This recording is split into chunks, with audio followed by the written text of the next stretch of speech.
Shalom saudaraku, hari ini kita sudah sampai pada hari Senin ini ya, hari Senin tanggal 3 Februari tahun 2025 saudaraku, tepat pukul 10.43 ya, 10:43. Nah saudaraku, hari ini pembahasan kita tentang terbukanya rahasia akhir zaman di kitab Wahyu sampai kepada pembahasan binatang yang keluar dari dalam laut.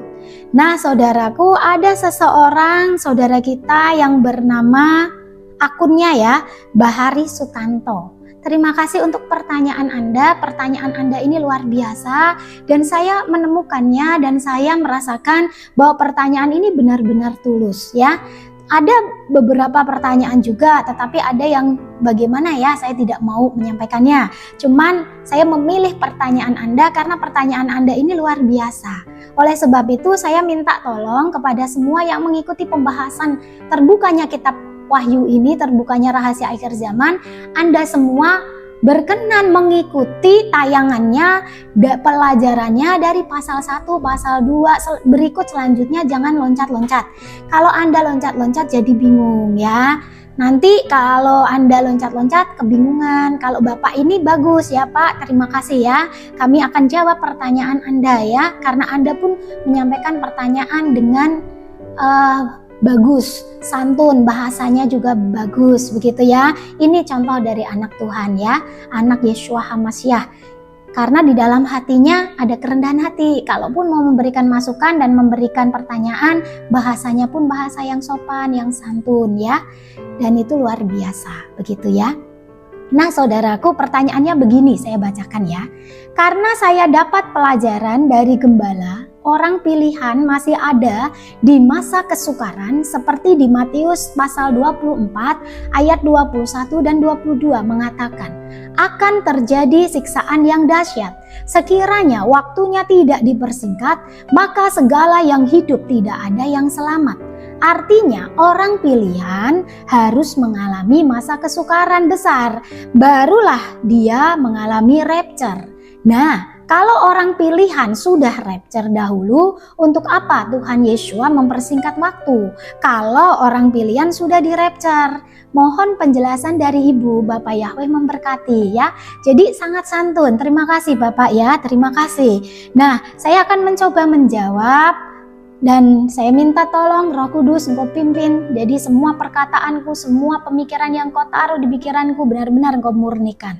Baik, mari kita belajar dari Matius pasalnya yang ke-24. Permulaan penderitaan manusia. Dan sementara dia duduk di atas bukit Zaitun, siapa dia itu? Yeshua HaMashiach sendiri. Datanglah para muridnya kepadanya secara tersendiri sambil berkata, katakanlah kepada kami bila manakah hal-hal ini akan terjadi dan apa tanda kedatanganmu pada akhir zaman. Jadi pertanyaan ini disampaikan murid-muridnya Yeshua kepadanya, begitu ya.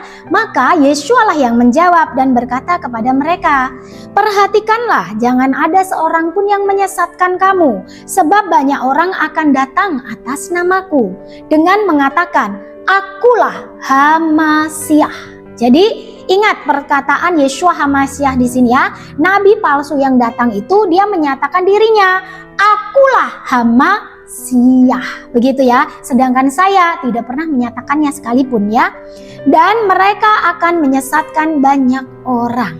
Dan kamu akan segera mendengar peperangan dan berita-berita perang ya. Jadi perhatikanlah, janganlah ketakutan karena seharusnya semuanya itu terjadi. Tetapi hal itu belum kesudahannya. Jadi ketika ada deru perang, ada semuanya, belum kesudahannya. Lalu kita masuk ke dalam pasal berapa ini? Pasal 6. Pasal 6 dari kitab Wahyu ya.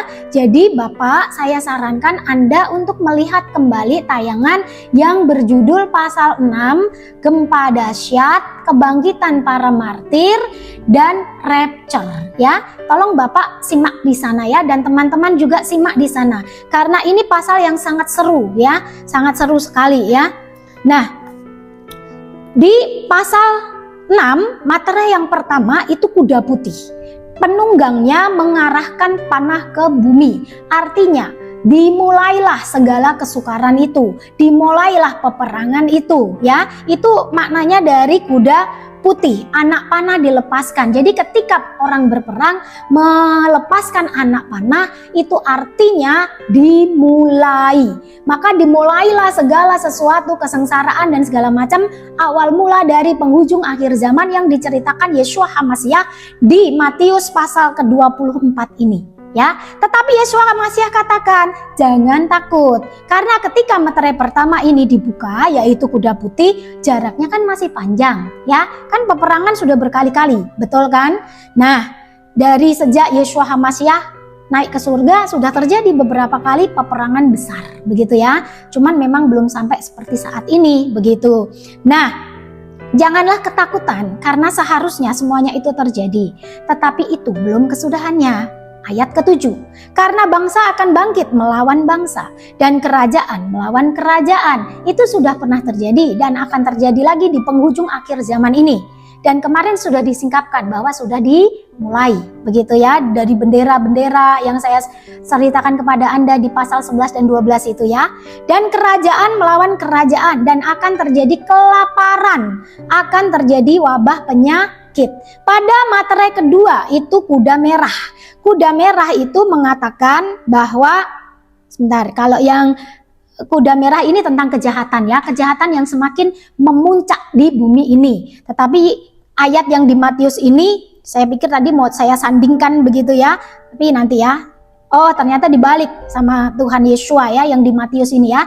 Jadi meterai ketiga dulu hitam ya. Jadi ini, ya benar. Jadi urut-urutannya sama dengan meterai-meterai yang disampaikan oleh Rasul Yohanes di dalam kitab Wahyunya. Jadi kita harus mengalami dulu penderitaan, begitu ya, awal mula penderitaan. Mereka akan menyerahkan kita ke dalam kesukaran, dan mereka akan membunuh kamu, dan kamu akan dibenci semua orang karena namaku. Itu meterai yang keberapa? Meterai yang kedua, merah padam, kejahatan, begitu ya. Jadi orang-orang sekarang ini makin meningkat kejahatannya, kasih semakin dingin, orang lebih menyukai pertengkaran, lebih menyukai fitnah dan yang lainnya ya, yang berhubungan dengan yang jahat-jahat yang bisa menyiksa temannya, sesamanya sendiri ya. Kemarin sudah saya jelaskan itu di pasal 6 lebih jelas, jadi tolong dibuka lagi ya. Kemudian terjadi juga yang materai yang ketiga. Kalau yang kedua merah padam, yang ketiga kuda hitam, itu secupak gandum sedinar. Nah, dikatakan di sini ya, ini yang ayat 7 dari Matius 24. Karena bangsa akan bangkit melawan bangsa, kerajaan melawan kerajaan, dan akan terjadi kelaparan, wabah penyakit, dan gempa bumi ya. Jadi akan terjadi itu semuanya. Apakah kita sudah diangkat? Belum ya. Nah, kemudian yang pasal ke-9, mereka akan menyerahkan kamu ke dalam kesukaran dan mereka akan membunuh kamu. Ini tadi dengan materai yang kedua gitu ya. Jadi kalau yang di materai itu urut 1, 2, 3, kalau yang di perkataan Tuhan Yeshua ini dibalik gitu ya, dibalik. Ngerti ya saudaraku? Jadi yang di materai kejahatannya lebih dulu, baru pangan yang mahal. Tetapi Yeshua HaMashiach menyampaikan kelaparannya lebih dulu, wabah penyakitnya lebih dulu, baru kejahatannya itu yang sangat merajalela. Karena apa? Terjadinya ini nggak gentian gitu saudaraku, bersamaan ya, bersamaan. Jadi tahapannya hanya selang berapa inilah ya. Jadi bisa jadi dikatakan bersamaan. Kemudian mereka akan menyerahkan kamu masuk kesukaran tadi ya, sudah ya. Dan pada waktu itu banyak orang akan tersandung. Mereka akan mengkhianati seorang terhadap yang lain. Ini masih menceritakan materai yang kedua ya. Materai yang kedua yang orang begitu jahat, suka dengan fitnah gitu ya. Banyak nabi palsu dimunculkan untuk menyesatkan banyak orang. Dikatakan ketika sungai Efrat, sungai Tigris itu kering begitu, jadi saat itulah muncul gitu ya. Jadi banyak sekali nabi-nabi palsu itu, dan sekarang sudah banyak ya. Dan karena berlipat gandanya kedurhakaan, maka kasih kebanyakan orang menjadi dingin. Ini Yeshua masih bicara tentang materai kedua begitu ya. Dan siapa yang bertahan sampai kesudahannya, dia akan diselamatkan. Ini Yeshua menguatkan. kok menakutkan yang disampaikan. Jadi Yesua menguatkan murid-muridnya, jangan takut, bertahanlah sampai kesudahannya, dia akan diselamatkan. Lalu, dan Injil kerajaan ini akan diberitakan ke seluruh dunia sebagai kesaksian bagi semua bangsa. Yesua juga mengatakan bahwa hal-hal itu akan terjadi ketika Injil, berita ini sudah disebarkan ke seluruh bangsa. Nah, sekarang apakah sudah terjadi? Sudah disebarkan? Saya pun sudah pernah menjelaskannya ya. Jadi, para penginjil itu sudah sampai ke pelosok-pelosok negeri, ke pelosok-pelosok dunia. Bahkan yang belum mendengar pun bisa melalui YouTube. YouTube tersebar luas, internet bisa dinikmati dimanapun saat ini ya. Apalagi semakin canggih begitu ya. Lalu saya terangkan lagi, pembinasa keji dan Hamasyah palsu. Ini ayat 15. Oleh karena itu, bila mana kamu melihat pembinasa keji yang dibicarakan oleh Nabi Daniel tengah berdiri di tempat yang kudus, siapa yang membaca, biarlah dia memahaminya. Kenapa di sini dikatakan siapa yang membaca? Saudaraku, saya waktu belajar untuk menjadi seorang guru waktu itu ya, itu diajarkan membaca. Jadi membaca itu ada membaca permulaan, ada membaca pemahaman ya, ada membaca pemahaman, ada membaca mahir, saudaraku. Jadi yang disampaikan di sini membaca ini dan memahami. Jadi membacanya nggak sekedar baca firman, tetapi memahami, mengerti, menghayati, begitu ya. Jadi benar-benar memperhatikan, begitu ya. Makanya memang disuruh membaca, saudaraku ya. Jadi bacanya ini yang udah tingkatan mahir, saudaraku ya. Jadi nggak hanya baca, lancar baca, kemudian baca ayatnya, tetapi benar-benar memahaminya, merenungkan gitu ya, mencari aplikasinya, melakukannya, kemudian mengamati, begitu ya, mengamati keadaan zaman. Maka biarlah mereka yang berada di Yudea melarikan diri di pegunungan. Dikatakan ya, siapa yang berada di atap rumah, janganlah dia turun untuk mengambil apapun dari rumahnya. Begitu ya. Saya selalu diajarkan dari sejak saya kecil tidak memandang secara lahiriah kita, begitu ya, tetapi dari hati, begitu. Jangan memandang sesama kita dari bentuk lahiriahnya dia, begitu. Karena kita nggak akan bisa menghargai orang tersebut, begitu ya. Tetapi pandanglah dari rohaniahnya, dari hatinya, dari buahnya, gitu ya. Nah, inilah pengajaran yang Yeshua Hamasyah mau sampaikan kepada kita. Karena di dalam 1 Korintus itu pun ada, ya. Jadi apa yang membuatmu dekat kepada Tuhan, kepada Yeshua Hamasyah, kepada Bapa Yahweh? Bukanlah apa yang kau makan, apa yang kau minum, apa yang kau pakai, ya. Tetapi adalah kecantikan dari perbuatanmu itu loh. Ya, keindahan hatimu, keindahan perilakumu, perkataanmu, pikiranmu, bagaimana ya imanmu itu menyembah yang benar kepada Yeshua Hamasyah. Kemudian ada yang bertanya juga, ini sekalian saya jawab ya, itu kakak itu keliru, jadi tidak dekat sama Yeshua Hamasyah, mendekatlah kembali. Terima kasih masukannya ya. Karena apa? Dengan Anda berkata begitu, saya jadi lebih mendekat lagi, saya menyembah lagi, saya bertanya. Anda mengatakan bahwa orang-orang itu sepertinya ada ya di sini. Sebentar, ada di sini nggak ya?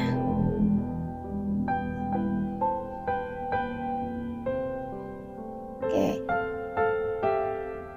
Bentar. Oh, nggak ada. Ternyata nggak ada di YouTube yang saya buka ini ya, Pak Sutanto ini ya, Sutanto ini nggak ada di situ. Jadi ada di YouTube yang lain. Yang dia bertanya, oh saya lupa bahwa saya sudah menuliskannya kok. Ya, jadi gini. Bu, ukuran itu berbicara dua kelompok iman. Jadi tentang ukuran bait suci itu ya. Iman yang terukur itu berbicara orang yang berubah di dalamnya, yang memiliki iman yang terukur. Ini dari Maten Dahman 97:15 ya. Jadi bagian luar itu berbicara iman yang fasik yang akan diinjak sama antikris. Di mana Anda belajar ini? Begitu ya. Jadi waktu saya bertanya kepada Roh Kudus, kata-kata itu yang keluar. Di mana Anda belajar ini? Mana ada iman yang fasik, ya? Iman itu artinya apa, ya? Jadi ketika Anda berkata pewahyuan ibu itu keliru, harus lebih bersandar sama Yeshua HaMashiach. Yes, aku terima saudaraku ya. Karena apa? Tidak ada manusia yang sempurna. Tetapi karena Anda bertanya, saya menjawab ya. Jadi iman artinya kepercayaan yang meresap ke dalam hati, disertai keyakinan yang kuat dan tidak ragu-ragu ya. Ini saja saya cuma ambilnya dari Google saudaraku ya. Iman artinya itu, benar tidak? Jadi kepercayaan yang meresap ke dalam hati disertai keyakinan yang kuat dan tidak ragu-ragu. Jadi iman itu juga merupakan tindakan percaya dan penyangkalan diri saudaraku ya. Nah saudaraku, jadi itu saya jelaskan tentang iman. Tidak ada iman yang fasik. Karena begini, iman itu kepercayaan. Kalau iman itu fasik, artinya orang itu tidak beriman saudaraku ya. Ini tab saya habis ininya. Sebentar. Saya buka dari Alkitab yang ini saja. Nanti aja. Kayak ini ya. Jadi saudaraku, kalau Anda berkata iman yang fasik, iman ya iman, fasik ya fasik, begitu ya. Jadi tidak bisa Anda campur adukkan. Di sini saja itu sudah tidak benar saudaraku ya. Nah, iman yang terukur, benar. Iman itu ada ukurannya. Sejauh mana iman Anda, begitu kan? Kemudian Anda berhubungkan dengan bait suci itu ya.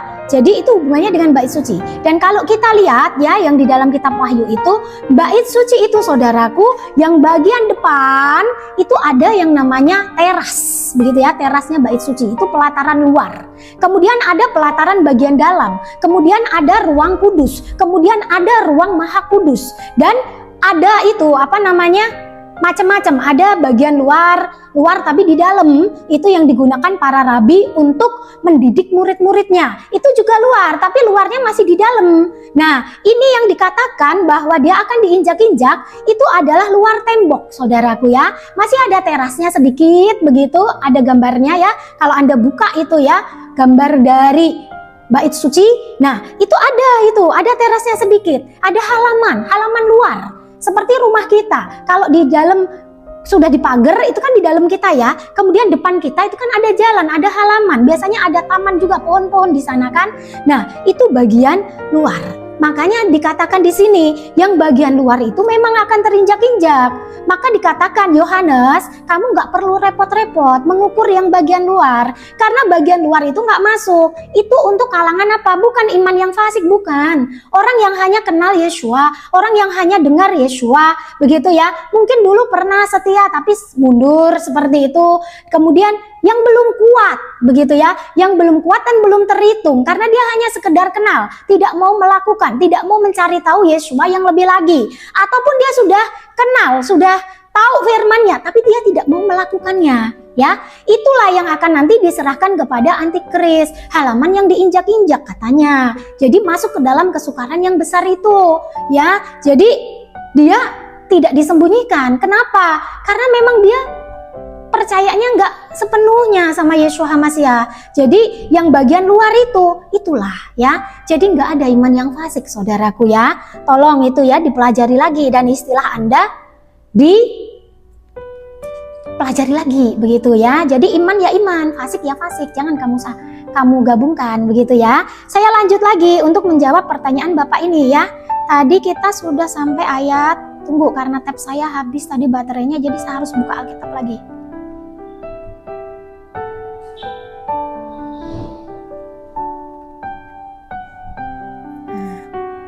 Matius, bentar ya. Tadi Matius berapa? Matius 24. Oke. Saya lanjutkan. Maaf ya saudaraku, karena apa? Karena ini penting untuk kita semua ketahui ya. Jadi supaya kita belajar benar-benar ya ini ya. Baik. Siksaan yang besar dan ini tadi ya kita sudah sampai di 16. Maka orang-orang tadi ya sudah. Jadi saudaraku di sini coba apa yang Anda tangkap begitu ya. Ayo kita belajar hikmat yang lebih lagi. Orang yang sedang diperangi di atas rumah, janganlah ia turun untuk mengambil barang-barang dari rumahnya. Dan orang yang sedang di ladang, janganlah ia kembali untuk mengambil pakaiannya. Celakalah ibu-ibu yang sedang hamil atau menyusukan pada masa itu. Ya, saudaraku, ini bukan bicara secara harafiah ya saudaraku. Mungkin harafiahnya ada, kita bersiap-siap cari tempat yang aman, bisa jadi saudaraku ya. Bahkan sekarang ada sebagian saudaraku yang sudah menjual semua hartanya kemudian lari ke gunung-gunung. Boleh, siapa sih yang melarang? Tetapi firman ini sebetulnya mengenai apa saudaraku? Jangan berpikir melihat lagi ke belakang. Ingat dengan cerita istri Lot. Ya, Lot itu berada di tempat yang benar-benar di hadapan Tuhan itu tempat yang rusak. Orang-orangnya pun durhaka semuanya, ya kan? Kemudian ketika mereka diselamatkan, dipesankan, jangan sekali-kali menoleh ke belakang. Tapi apa yang dilakukan oleh istri Lot? Istri Lot ini menoleh ke belakang. Kemudian apa yang dia alami? Dia menjadi tiang garam. Maksudnya seperti itu saudaraku ya. Jadi pada masa itu terjadi, engkau naiklah ke gunungnya Tuhan. Ya, naiklah makin dekat, makin mencari Yeshua HaMashiach, perlindungan di dalamnya. Ya, jadi engkau bersiap siaga meskipun saat ini kita masih melakukan banyak pekerjaan, tapi kita bersiap. Seperti kemarin saya lihat dan saya cari tahu di lingkungan saya, gas LPG itu sudah mulai sangat sulit untuk mendapatkannya. Saudaraku, apa yang Anda pikirkan? Ya, jadi sebetulnya semua kontrol itu sudah dimulai. Ya, mungkin mau diatur ulang, ada yang berkepentingan bisnis di sana atau apapun itu. Tapi ketahuilah bahwa agenda dari si binatang itu juga masuk ke situ. Dia mulai dari yang kecil-kecil. Kenapa? Karena dia mau buat pandemi nggak bisa-bisa. Kenapa? Karena ada hambanya, Pak DP, Bu SF ya, kemudian Babeh Aldo, kemudian banyak itu yang lain-lain yang suka mengungkapkan. Sebelum terjadi pandemi udah dikeluarkan, ada pandemi segala macam. Akhirnya para elit ini dengan agendanya, aduh ketahuan lagi, mundurin lagi, cari waktu pada waktu mereka lengah. Makanya supaya kita tidak lengah, biarkan nanti pandemi tidak akan terjadi lagi gitu ya saudaraku, semoga ya saudaraku ya. Karena apa? Tapi kita harus berwaspada. Mungkin pandemi nggak terjadi, tapi dia nggak kurang akal saudaraku. Dia akan cari cara saudaraku ya. Dia akan cari cara, itulah iblis. Mengganggu kita dari sisi A nggak bisa, cari sisi B, cari sisi ini gitu ya. Sampai dia dapetin kita ada celah, lengah di sana ya. Kemudian dikatakan di sini, berdoalah supaya waktu kamu melarikan diri itu jangan jatuh pada musim dingin dan jangan pada hari Sabat. Mengapa Yeshua mengatakan begitu? Karena Yeshua tahu bahwa virus wabah penyakit yang diciptakan itu akan sangat hidup begitu ya. Jadi dia sangat hidup, sangat menyakitkan pada waktu musim dingin. Jadi penyakit ini dia sangat-sangat hidup dengan merajalela pada waktu musim dingin. Jadi Yeshua HaMashiach sudah menyampaikan itu sebelumnya ya. Jadi itu maknanya. Kemudian jangan pada hari Sabat begitu ya. Karena hari Sabat itu orang kan kebanyakan pada libur ya. Jadi hari Sabat itu hari perhentian begitu. Jadi kalau kita lari kemanapun, orang-orang sedang di gereja, sedang beribadah, sedang apapun begitu. Jadi kita mau minta tolong kepada siapa? Gak bisa begitu ya. Jadi itu harapannya, jadi itu tambahan tuh dari Tuhan Yeshua ya. Sebab pada waktu masa itu akan terjadi siksaan yang dahsyat seperti yang belum pernah terjadi sejak awal dunia sampai sekarang, dan tidak akan terjadi lagi. Jadi ingat saudaraku bahwa terjadi siksaan dulu. Begitu pula dengan meterai-meterai yang dituliskan oleh Rasul Yohanes ya. Jadi kita mengalami itu ya. Jadi dan pasal 22 dikatakan, dan sekiranya waktunya tidak dipersingkat, maka dari segala yang hidup tidak akan ada yang selamat saudaraku. Akan tetapi oleh karena orang-orang pilihan, waktu itu akan dipersingkat saudaraku. Ini benar begitu ya, ini benar. Dan kalau hamba Tuhan Anda mengatakan sebelum mengalami kesukaran itu tidak akan terjadi rapture, itu juga benar. Benar, karena apa? Karena di meterai ini yang kemarin di pasal 6 itu pun dijelaskan, kita akan mengalami kuda putih, meterai yang pertama yaitu peperangan. 2, kita akan mengalami kuda merah padam, kejahatan semakin merajalela segala macam. Yang ketiga, kuda hitam, secupak gandum sedinar, begitu ya. Pangan begitu mahal begitu. Bahkan di sini kan dijelaskan kelaparan, sampar begitu ya. Jadi materai ketiga harus terjadi dulu. Sudah terjadi belum? Jawab aja sendiri. Yang keempat, kuda hijau kuning, peperangan besar, peperangan dahsyat akhir zaman. Jadi Yesua menyatakan tadi peperangan ya, peperangan itu terjadi berkali-kali begitu kan, beberapa masa, tetapi yang terakhir nanti paling dahsyat. Kenapa dahsyat sekarang? Karena sudah ada bom nuklir ya. Jadi satu negara aja bisa punya 5.000 lebih saudaraku ya. Nah saudaraku, lalu kuda hijau kuning tadi sudah ya. Kemudian materai kelima harus dibuka. Jadi harus martir itu bangkit ya. Para martir, para pendahulu kita yang sudah mati, namanya juga martir ya, itu bangkit dulu ya, dibangkitkan sama Tuhan, dibawa naik sama Tuhan. Dan yang keenam, terjadilah gempa bumi yang dahsyat. Pada saat itulah kemarin saya sempat mencetuskan bahwa saat itulah Yeshua HaMasiah datang. Coba baca kitabnya ya, di kitab Wahyu itu ya. Baca, disitulah terjadi, ketika terjadi kebangkitan para martir ya, itu orang-orang pilihannya yang sudah mencapai fase di ruang maha kudus itu akan diangkat begitu ya. Dan yang masih tertinggal, artinya setelah gempa bumi itu bumi itu belum berakhir saudaraku ya. Jadi dunia atau bumi ini belum berakhir, masih berjalan begitu saudaraku. Dan di pasal 12 kemarin sangat-sangat jelas, setelah gempa yang dahsyat itulah maka roh-roh najis semuanya itu keluar. Begitu pula dengan antikrisnya ya, binatang yang keluar dari dalam laut. Nah ini pembahasan kita mau binatang keluar dari dalam laut, tapi karena sudah 24 menit nggak mungkin. Jadi hari ini hanya untuk menjawab pertanyaan dari Bapak siapa tadi, Sutanto, pokoknya ya ada Sutantonya itu ya. Ya, terima kasih. 2 pertanyaan sudah dijawab tentang iman yang fasik, kemudian tentang hamba Tuhan yang menyampaikan bahwa rapture itu belakangan, orang percaya mengalami penderitaan duluan. Iya benar, itu tepat ya. Jadi tidak ada yang bertentangan di sana. Ngerti ya semuanya, sudah jelas? Terima kasih. Yeshua HaMasiah memberkati. Bagi pertanyaan-pertanyaan yang membangun dengan bahasa yang santun akan kami jawab. Tapi kalau bahasanya mengutuk, kami tidak akan melihatnya ya, karena itu bagian dari Yeshua HaMasiah. Terima kasih, kiranya jawaban dari pertanyaan ini juga semakin memperjelas pembahasan-pembahasan kita dan menguatkan kita semua. Dalam nama Yeshua HaMasiah, Yeshua HaMasiah memberkati Anda semuanya. Haleluya. Amin.